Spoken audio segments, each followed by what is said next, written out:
Tersangkanya saat ini PS alias Perong alias Robi Irawan.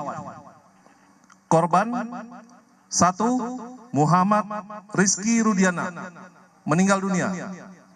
2. Vina, meninggal dunia.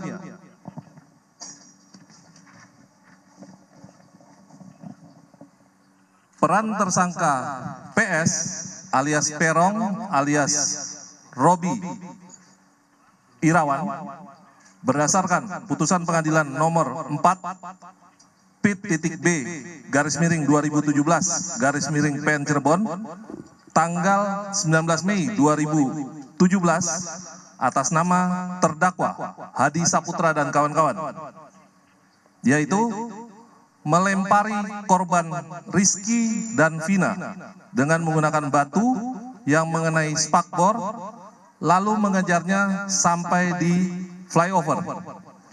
Kemudian memukul korban Rizky dan Vina dengan tangan kosong ke arah tubuh, lalu membonceng korban Rizky menuju lahan kosong di belakang bangunan showroom mobil seberang SMP Negeri 11 Cirebon bersama dengan Rivaldi.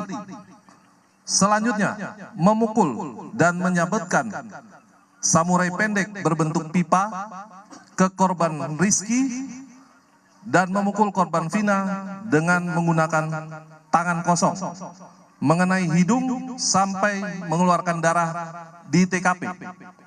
Lalu mengangkat korban Vina